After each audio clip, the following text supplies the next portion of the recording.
I am going to rank every single outreach method that you can do to get clients for your agency. So this is going to be a pretty in-depth video of me just going over every single strategy that you can use to get clients and how you can basically, how you can know what's going to be the best for you. So if you don't know who I am, I own an agency. I've booked probably over 300 appointments at this point. So I've done my testing, probably more than that, a lot more than that at this point, but at a minimum, right? So basically, I've done some testing, I figured out what works, what doesn't work, and I'm going to rank them all for you in this video. So there's a few criteria that I'm going to go over with you when I'm talking about ranking them. So some are going to be scalable and general, which means they're going to be able to be completely automated and outsourced, and they're going to be able to book you upwards of 5 appointments a day. Number 2, that's basically S tier. A tier, so we'll just call this scalable and applies and applicable to all niches.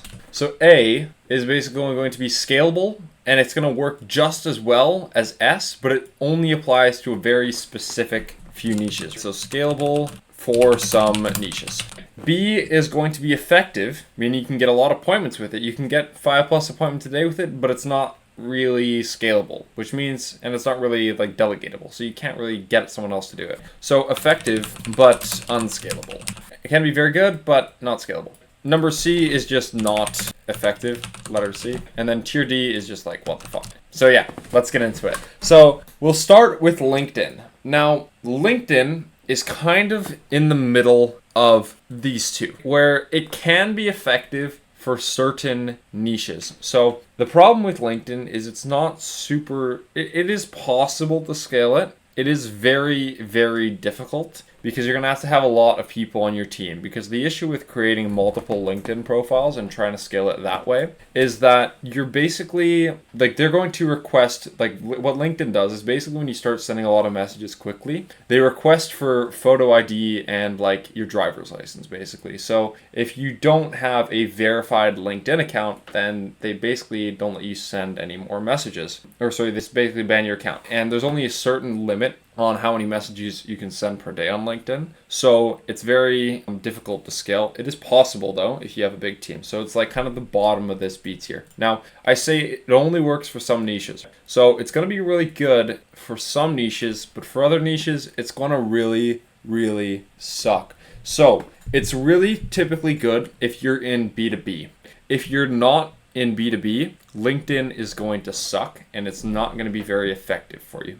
So if you work with B2B companies, use LinkedIn. It's going to be really effective for you. So let's go down to PayPal. Now, Karsten Fox was the one, I believe, who started doing this PayPal outreach thing, and it's really shit. Now, I don't know if to put it in here or here. It's not scalable. It's not effective. It's not delegatable. It's not really niche specific. And it's kind of just what the fuck. So I think PayPal, just don't do it. It's not worth it. It's not effective. And this is tested and proven. It's not effective. Don't do PayPal outreach. Now, X outreach, I would say that X outreach would go here in front of LinkedIn. And this is my reasoning. So with X outreach, it's very similar in the sense that it works really well for specific niches. And typically those niches are the younger audience or more technologically advanced niches. So things like e-commerce, things like coaching and consulting, things like agency owners, things like video editors, copywriters, even gym owners sometimes can be on here, real estate agents.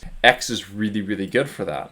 But if you're looking for local businesses, it's really, really, really, really, really, really terrible. But it's very good for the specific kind, even tech companies. You can do really well on X. Now, the reason why I have it ahead of LinkedIn is because it's very, very easy to scale. Because Elon is the GOAT, and basically he doesn't really have very many restrictions on the amount of messages that you can send. So you can actually, and I've done this, you can send up to 400 DMs per day per Twitter account, and you can send these using software, which is really, really powerful if you're kind of working with those techie, younger, advanced, tech savvy kind of niches. X is really good because of how easy it is to scale. The only reason it's not in here is because, again, if you're working with local business, you're never going to find your ICP on here, so it's not even worth using. But if you are working with a niche that's in this like that'll fit Twitter, this is easily like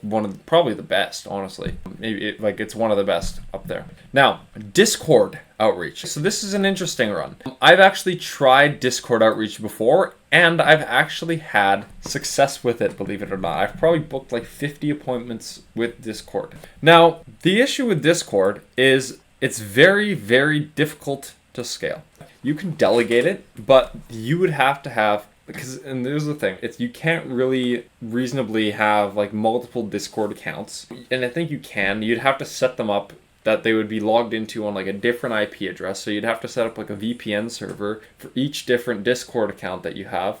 And again, it's not really scalable because you can only send up to like 15 messages a day, and you can't automate it really. So it will work. Like, I think my appointment booking rate for Discord was like 5%, which is really high. But it's not going to work for a lot of niches because you can't find a group, and it isn't really scalable. So it's going to go into this C tier here. It's not really that good. It can get you results, but when you're trying to scale the business, it's not really that effective. So I would not really try and do this if you can avoid it. Facebook group outreach, and this is going to be specifically for like your own group. So messenger outreach would be basically looking for other people in groups to outreach to. This would be basically like a inbound, outbound hybrid where you have a group and you're reaching out to people in your group. This is actually, honestly, like, this is really powerful, and it is scalable, and it is applicable to all niches. So it does go in this tier, and I would really recommend starting a Facebook group. The only issue is it is scalable, but it's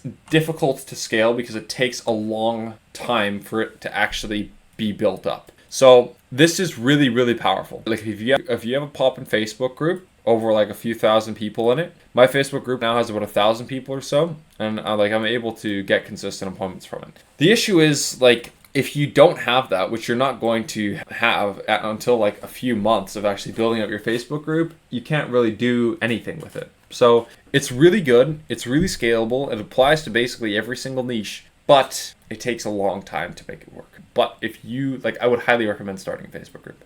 Now, messenger outreach, and this is a big one as well. This will get you a lot of clients. Now, typically, I found messenger outreach to be good, but the only difficult thing is scaling it. And there are automations for Facebook, but they're not very advanced. And typically, like, I've tried to scale this before again. Like, I've probably booked over 100 appointments through messenger outreach. The only issue is that when you're trying to scale this up, and you're trying to send the amount of friend requests that you need to in order to basically achieve scale, you're basically kind of stuck. Like Facebook's going to eventually just block you from sending friend requests very easily. Like, you're going to be friend requesting someone, and Facebook's going to be like, you don't know this person, please only friend people that you know. And like 70% of the people that you friend request, it's going to say that. And it's very difficult to actually get your value for the time you're putting in out of it. So again, it's really effective, but it's difficult to scale. It is possible to scale, but again, it's kind of like LinkedIn where it's really hard to scale. And I would even say it's harder to scale than LinkedIn. And it's going to cost more money to actually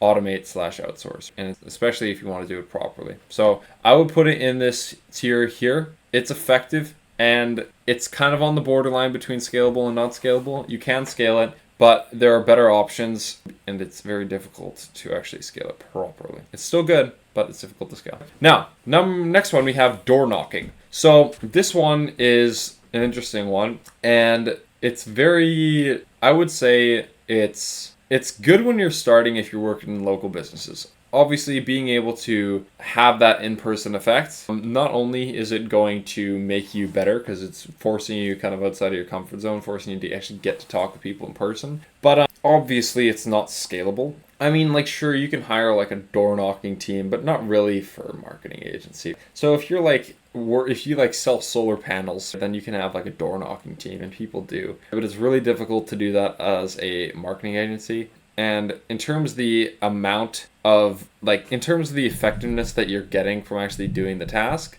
it's not really effective. So I'm going to put it in not effective here, but I wouldn't say it's the worst thing to do. It's just, there's never really an instance where you wanted to be doing this instead of just cold calling, which is, we'll talk about this later. Now, cold email. So cold email is really unique in the sense that I mean, it just basically applies to almost everything. And it's really, really easily scalable. And I don't really think I need to talk much about it. Like, it's pretty straightforward. As long as you get deliverability, which I've never had an issue with. I know a lot of people have, so you actually have to do it properly. But it's not really difficult. It's really easy to automate. It's really easy to delegate. It's really easy to get, like, no matter what niche you're in. And it's just really easy to scale overall. The only downside is it's a little bit expensive. But honestly, it's probably number one so far. There's probably another one that I'm looking at that I think will overtake it. But for now, probably number one. Google Calendar outreach used to be good and effective and unscalable, but now it's like not effective at all. So again, this is another like weird strategy that I think Carson Fox did as well. And then they basically made some changes to it and now it doesn't work. Now, that being said, it's good for follow-up. And I actually have booked appointments like from someone who's ghosting me by putting a thing on his Google Calendar. So if you want to follow up with Google Calendar, I have actually done this before and it will actually work, but as a direct outreach method, it's not very useful.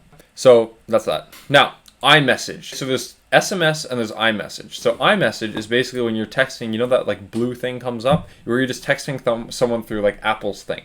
So the difference is basically this looks more like a human and it's legal. And this is illegal and it doesn't look like a human. Both of these can have effectiveness. The issue is that like you're paying a lot of money for phone numbers. So it's not as effective as like things like email or things like LinkedIn or X. It's really easy to scale, but it's just not really effective. So you're kind of scaling something that's shit. So in that sense, it's not really scalable. iMessage is a lot better. And the reason why it's like not that good is because the people who you're talking to, like they see a text message, it's really impersonal and people don't really, like these leads are really, really cold basically. So it is definitely effective. However, it's not really scalable because the price per qualified lead is pretty high. So I would basically put iMessage probably here and then I put SMS here. Okay. Now, Looms, and we'll talk about Looms in the sense where you're like sending them. It's not really like a direct outreach method, but you're kind of bolting them on to different things like LinkedIn, X, and email, and you can do Instagram as well,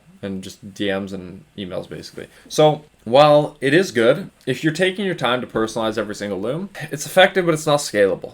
And there are ways to automate Loom recording, in which case, like, yeah, it's really good. But most people don't know how to do that. So we're going to talk about like for general purposes, we're going to put this into effective but not scalable, and we'll put it like here.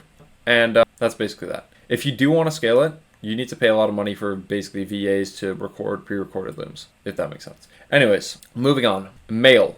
So not effective. That's just pretty simple. I don't know anyone who has had success with this, but if you have and you've gotten a pretty cheap appointment book, then props to you. But I don't think it works. And maybe that's a limiting belief. Snapchat, what the fuck? Cold calling. So cold calling is really good for two reasons. Number one, it gets you basically out of your comfort zone. It gets you basically talking. And it gets you basically prepped for the sales call. And basically this, being able to master cold call, like these skills are going to basically translate into your sales calls, which is going to give you an edge. And for that reason, I think it's really, really effective. Now, is it scalable? Not really. There's two reasons for that. You can hire a VA or a cold caller to cold call for you. The problem is it's a high skilled role. So if you hire a VA to do it, they're just going to be shit and they're not going to be even 10% as effective as you are. If you hire a teammate to do it, it's going to cost more than ads. So it just makes no sense. So it's really, really effective, but it's really, really unscalable.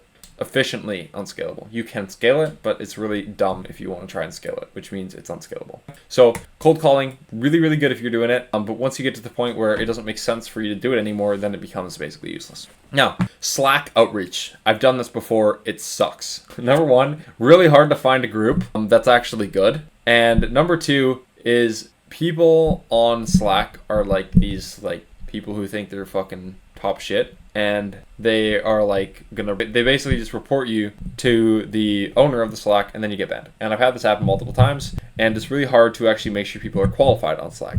Anyways, I've had my spin with this. I think I sent like 150 DMs and I got like one appointment and the guy was not even like kind of a fit. He was like the furthest thing from qualified as you could possibly get. So for that reason, from one bad experience, it's really bad. We'll put it below mail even. Yeah, don't do it. Instagram. And this is a very hot take, but I believe Instagram is probably the best outreach method so far. And the reason Why I say that is because when you can actually nail this, when you can actually get the automation for Instagram working, not as many people are actually using this strategy. And if you can find the proper leads, if you can build the system to be able to do this properly, it's insane. Now, I'm booking consistently 5 to 6 appointments per day on Instagram, and it's insane when you can actually get this thing to work.